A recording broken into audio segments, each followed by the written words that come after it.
둘째 달에 백성이 무교절을 지키려 하여 예루살렘에 많이 모이니 매우 큰 모임이라. 무리가 일어나 예루살렘에 있는 제단과 향단들을 모두 제거하여 기드론 시내에 던지고 둘째 달 14째 날에 유월절 양을 잡으니 제사장과 레위 사람이 부끄러워하여 성결하게 하고 번제물을 가지고 여호와의 전에 이르러 규례대로 각각 자기들의 처소에 서고 하나님의 사람 모세의 율법을 따라 제사장들이 레위 사람의 손에서 피를 받아 뿌리니라. 회중 가운데 많은 사람이 자신들을 성결하게 하지 못하였으므로 레위 사람들이 모든 부정한 사람을 위하여 유월절 양을 잡아 그들로 여호와 앞에서 성결하게 하였으나 에브라임과 므낫세와 이사갈과 스불론의 많은 무리는 자기들을 깨끗하게 하지 아니하고 유월절 양을 먹어 기록한 규례를 어긴지라. 히스기야가 그들을 위하여 기도하여 이르되 선하신 여호와여 사하옵소서. 결심하고 하나님 곧 그의 조상들의 하나님 여호와를 구하는 사람은 누구든지 비록 성소의 결례대로 스스로 깨끗하게 못하였을지라도 사하옵소서 하였더니 여호와께서 히스기야의 기도를 들으시고 백성을 고치셨더라. 예루살렘에 모인 이스라엘 자손이 크게 즐거워하며 7일 동안 무교절을 지켰고 레위 사람들과 제사장들은 날마다 여호와를 칭송하며 큰 소리 나는 악기를 울려 여호와를 찬양하였으며 히스기야는 여호와를 섬기는 일에 능숙한 모든 레위 사람들을 위로하였더라.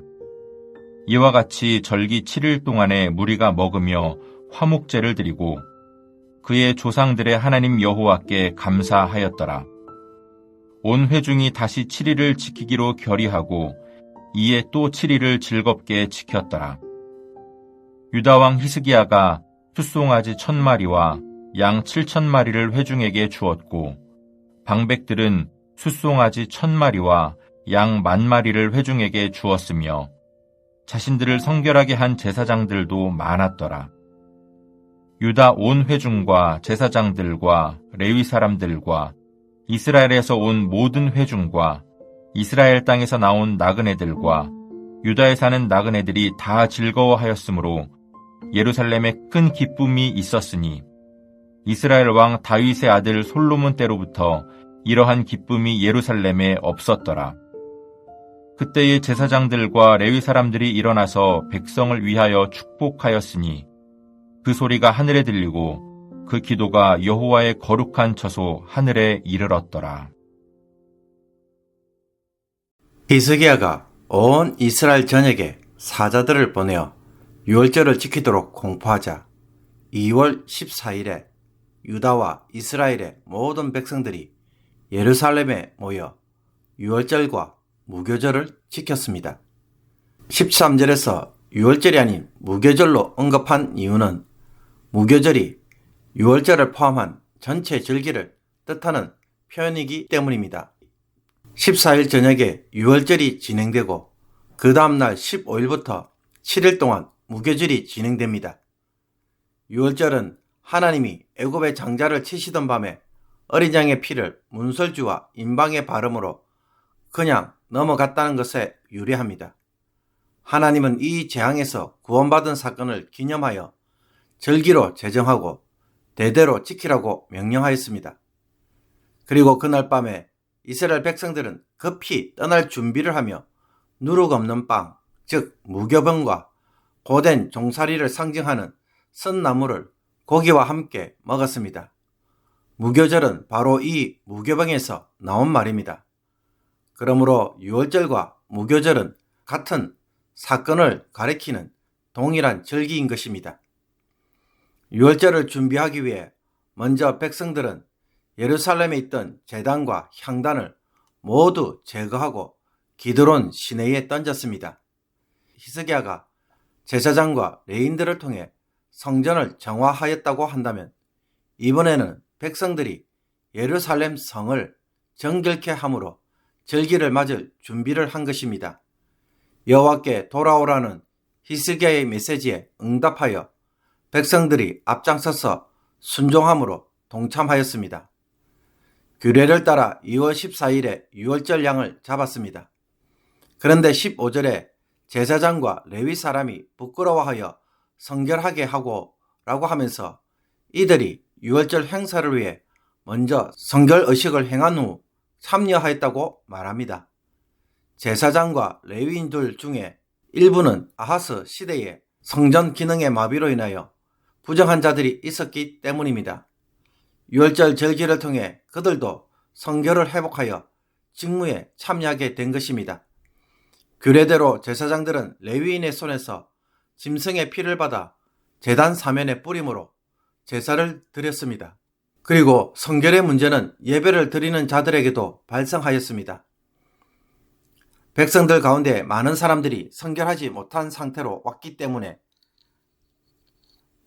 레위인들이 모든 부정한 사람들을 대신하여 유월절 제물을 잡아주었습니다. 또한 북이스라엘에서 온 많은 무리는 부정한 상태에서 유월절 양을 먹음으로 규례를 어기는 일이 일어났습니다. 이 문제에 대하여 히스기야는 이들을 대신하여 강구합니다.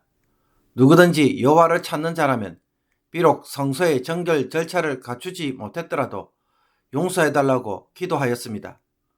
하나님은 이 히스기야의 기도를 들으시고 백성들의 아픈 마음을 고쳐주셨습니다.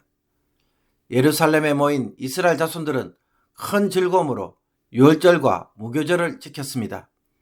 레위인과 제사장들은 날마다 악기를 연주하며 하나님을 찬양하였고 히스기야는 절기 동안에 직무에 충실히 행한 레위 사람들을 위로하였습니다. 백성들은 화목제물을 나누면서 여호와께 감사를 드렸습니다. 이렇게 유월절과 무교절을 모두 지켰지만은 백성들은 기쁨에 도취되어 7일을 더 연장하여 지키기로 결정하며 기쁨을 나누었습니다. 왕이 일방적으로 정한 것이 아니라 온 회중이 결의함으로 이루어진 일이었습니다.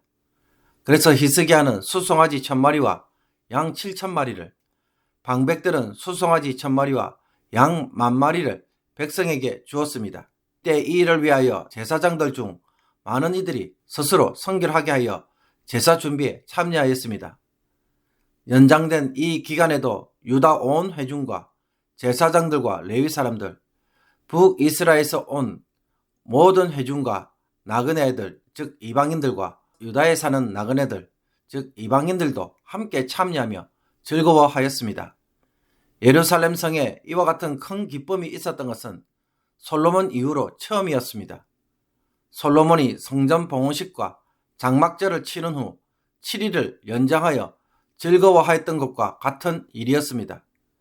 이런 점에서 히스기야의 유월절 행사는 솔로몬 시대의 영광과 즐거움을 닮았을 뿐만 아니라 회복한 사건이라고 말할 수 있습니다. 연장된 무교절 행사는 제사장들과 레위인들의 축복으로 종료되었으며 그 기도가 하늘에 이르렀다고 함으로써 하나님이 기쁘시게 이 절기를 받으셨다고 말합니다. 이처럼 히스기야를 통해 이루어진 유월절 준수는 많은 면에서 솔로몬의 시대와 닮아 있습니다. 먼저 분열 왕국 이후로 처음으로 브엘세바에서 단까지 모든 백성들이 모여 함께 예배를 드렸습니다. 둘째로 모든 순서들이 율법의 규례를 따라 순종하며 헌신함으로 이루어졌습니다. 셋째로 솔로몬의 기도에 하나님이 응답해 주신 것처럼 히스기야의 기도에도 응답해 주셨습니다. 넷째로 이 행사를 통해 성전 예배가 정비되고 제사장들과 레위인들의 직무도 체계적으로 세워졌습니다. 이것은 히스기야의 시대에 다시 한번 하나님의 백성의 공동체로서 회복되었음을 보여주는 것입니다.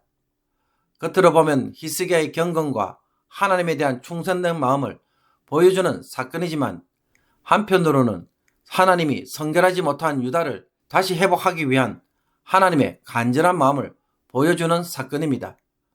하나님은 유다로 하여금 솔로몬의 시대와 같이 하나님의 백성으로서의 영광을 회복시키고 유다를 어떻게 해서든지 지키고자 하시는 것입니다. 여호와께 돌아오면 수치의 자리에 있던 이스라엘로 하여금 솔로몬의 기도처럼 용서해 주시고 기쁨을 누리는 자리에 서도록 해 주시는 일을 지금도 하고 계시는 것입니다. 그러므로 여러분은 성도의 신앙의 즐거움과 기쁨을 어디에서 찾고 계십니까? 하나님의 백성들은 하나님의 말씀에 따라 순종함으로 기뻐하고 성결과 용서 속에서 하나님으로 인해 즐거워하는 것이 진정한 삶의 기쁨입니다. 차를 사고 집을 사고 자녀들이 좋은 대학에 가고 승진을 하고 결혼을 하는 일들에 대하여 기뻐하는 것만큼 과연 하나님으로 인해 기뻐하는 삶이 우리에게는 있습니까?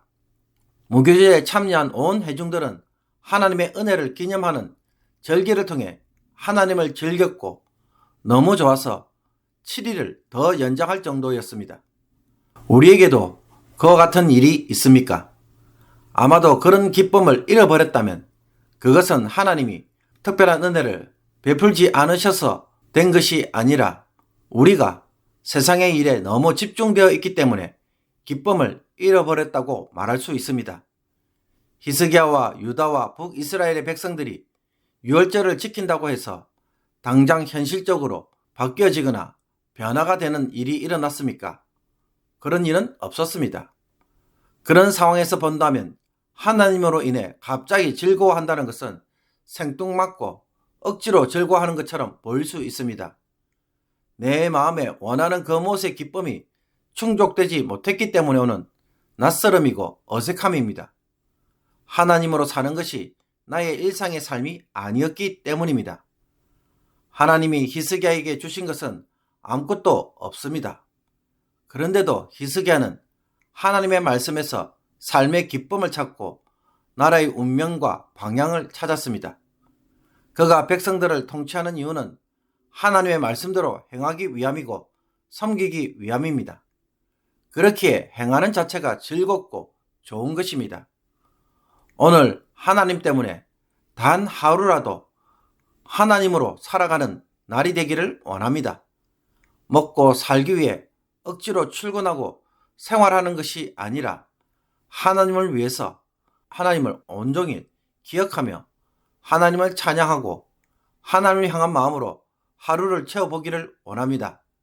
아무리 급하고 어렵고 힘든 일이 있어도 오늘만큼은 내일로 미루고 하나님만을 위한 시간을 내어서 교제하는 한 날을 만들어 보시기를 바랍니다. 그렇게 함으로써 정말 주어지는 은혜가 무엇인지 체험하며 여러분의 속사람이 회복되는 은혜의 시간이 되기를 주님의 이름으로 축복합니다. 기도드리겠습니다. 하나님 때문에 유다와 이스라엘 회중들이 즐거워하였던 것처럼 세상에서 우리의 욕망을 성취한 일로 기뻐하는 것이 아니라 하나님으로 즐거워하는 주의 백성이 되게 하여 주옵소서. 하나님이 우리를 위해 해주는 것이 없어도 하나님의 말씀을 순종하는 것이 즐거움이 되고 하나님 안에 거하는 것이 살아가는 목적이 될 수 있도록 온종일 주의 임재와 교제 속에 살아가는 법을 배워가게 하옵소서. 그래서 세상 근심으로 역사하는 악한 영의 시험을 이기게 하시고 문제들에 집착함으로 잃어버린 천국의 기쁨을 다시 되찾는 주의 백성들이 모두 되게 하여 주시옵소서. 예수 그리스도의 이름으로 기도하옵나이다. 아멘.